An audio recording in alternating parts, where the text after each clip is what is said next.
Welcome to the Pet Loss Journals podcast.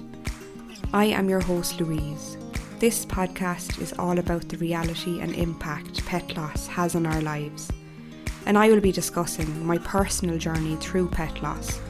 So if you are struggling on your own pet loss journey, then this is the podcast for you.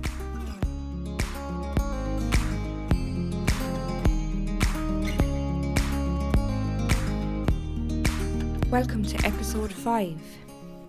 I am delighted that you are listening. I hope that you had a chance to listen back on the first 4 episodes. And if not, no problem, because you can pick up anywhere you like in this podcast. So today I will be sharing a journal entry from November 2019. As you all know, I mentioned on episode 1 that both of my dogs passed away on the 22nd of October 2019.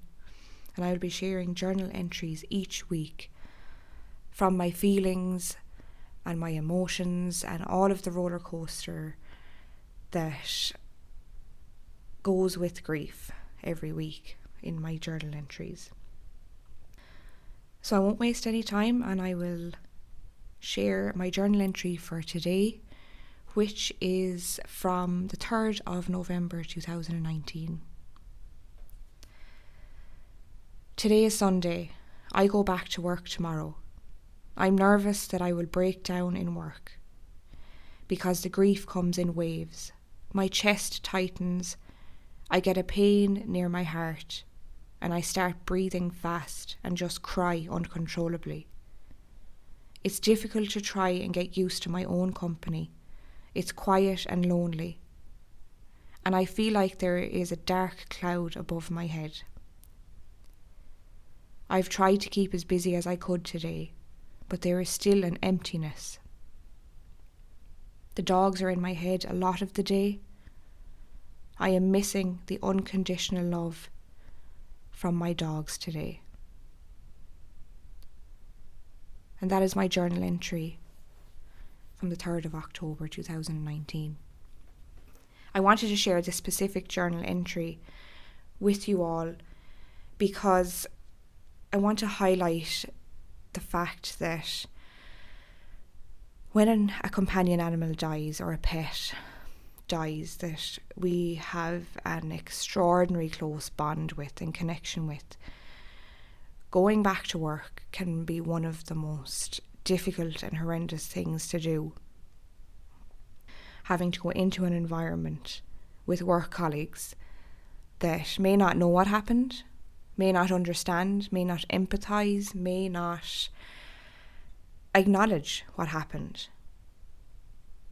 And that is like an added stress and an added overwhelm on top of all of the responses and symptoms of grief that we are already feeling. And I wanted to share this because I wanted to highlight that the fear of breaking down in work was absolutely horrendous for me. It was nerve-wracking. I was paranoid that this would happen because, as we know, grief comes in waves, and we can't control when that wave will crash, whether we can't control where we are, what time of the day, when it is, what we have to be doing, what meetings we're in, what colleagues we're speaking to, so on and so forth. And this was such a struggle for me. It was such a struggle for me having to go into an office environment and nearly somehow put a band-aid or plaster over my grief for those 8 hours. It just seems like trying to climb a mountain, like that difficult. That's how I felt at the time. I explain a little bit in detail in this journal entry about some physical symptoms that I was experiencing, like tightness in my chest and a pain near my heart. And I did have a physical pain very near my heart a lot of days and many times during the day. And I knew that this was grief. I did, and I knew that it was caused by intense anxiety, having to be in work and having to suppress all this grief and pretend like I was okay. Pretending is something in life that many of us have to do for different reasons, maybe. I don't know, do we have to do it? We tell ourselves we have to do it, but in reality we don't ever have to pretend. Because showing emotion and talking about feelings is something of strength, not of weakness. And I have learned that now. But in 2019, that was not how I felt at the time. I talk about that it's difficult to get used to my own company. Like there's a dark cloud over my head, and I know that many of you listening may feel this way too, about that dark cloud over your head. And sometimes this can be depression after grief, and sometimes this can be absolute emptiness and pain that can cause this dark cloud. I mentioned that my dogs are in my head a lot of the day, and that was just such a regular occurrence, and it was my daily life. And I know that some listeners, if you are feeling that way, that is completely normal. It is completely normal and natural to feel that way. And we are nearly tormented with this pain. Like, can we think of nothing else other than my pet all day long? And we sometimes get angry with ourselves. Can we not have a break? I used to feel angry with myself, and I used to feel, I just want to have a break of thinking about them. And then I'd feel the guilt wave coming up. Why do you want to stop thinking about them? But the real reason was because it hurt so much. It was hurting, and I needed some kind of relief and break from that. Just, even if it was for half an hour in the day. And I empathise with you if you are feeling that way, because we are tormented with these feelings. And we just want, it's not that we don't want to stop thinking about our pets that have died. It is just we want a release or a break from this intense pain, just for some portion of the day.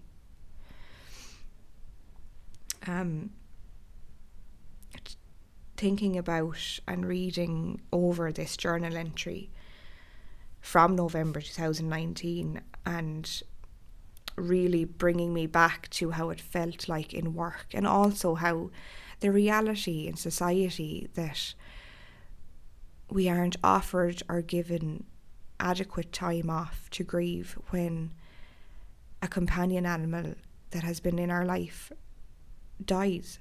And this is the reality. When we speak to employers about a death within our family, and I mean the death of a human in our lives, we are nearly granted more time off, or take all the time you need, and you know take some, there's bereavement leave and so on and so forth. But when it comes to our pets and our animals, sometimes it's laughed at. Sometimes some employers do support us because maybe they are animal people, or maybe they have experienced something similar. It really depends. But the majority of the time, and a lot of the clients that I speak to, they do experience maybe negative comments, or some places or colleagues not being empathetic towards them, even if that person decides that they need to take unpaid leave from work.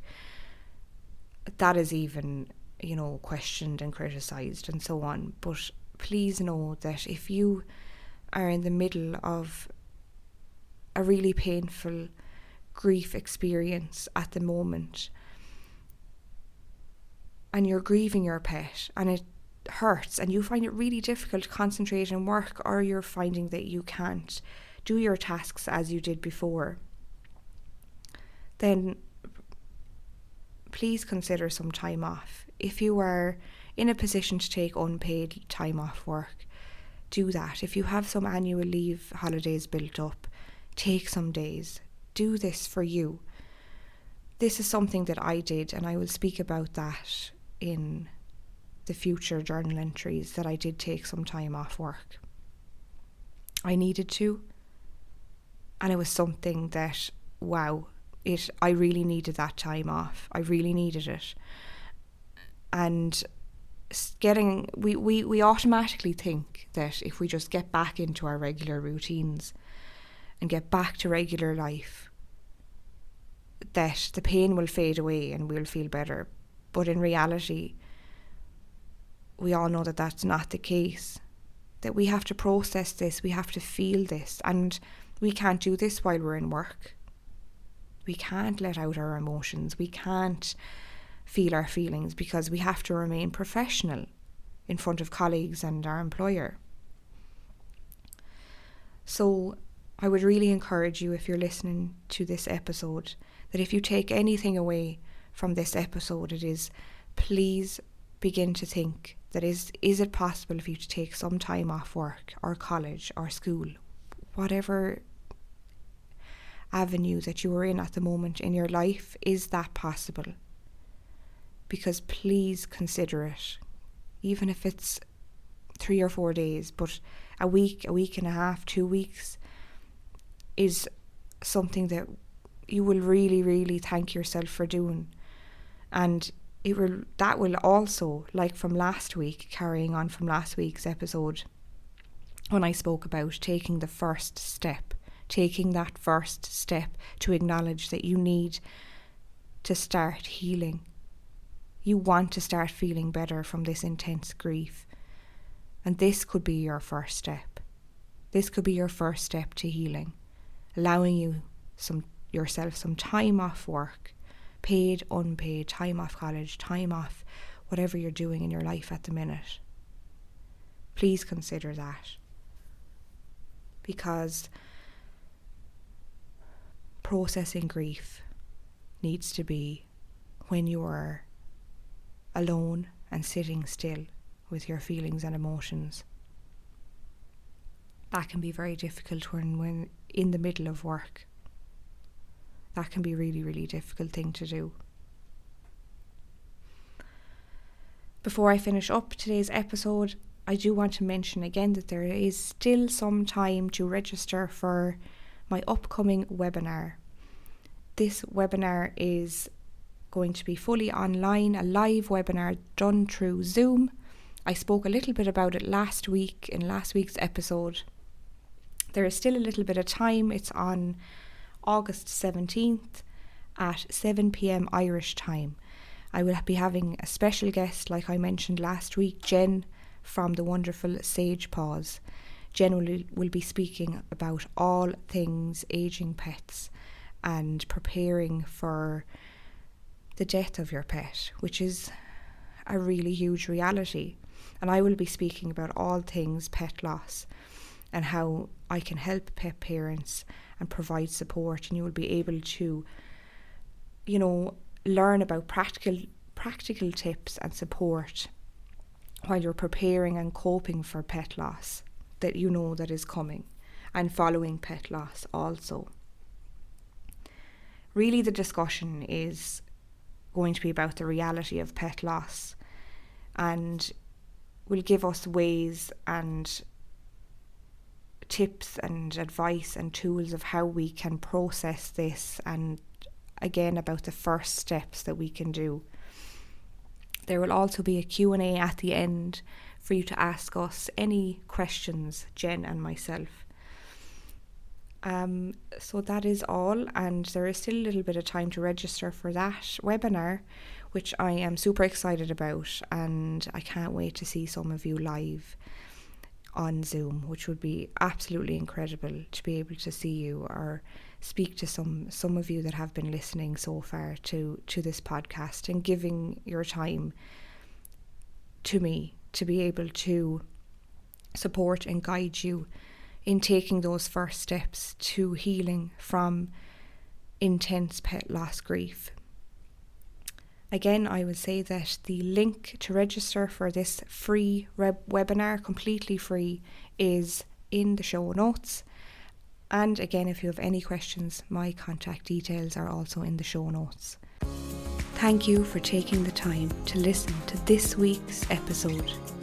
Remember, your pet loss grief is real, and it is so valid. Please be gentle on yourself. Until next time, take care.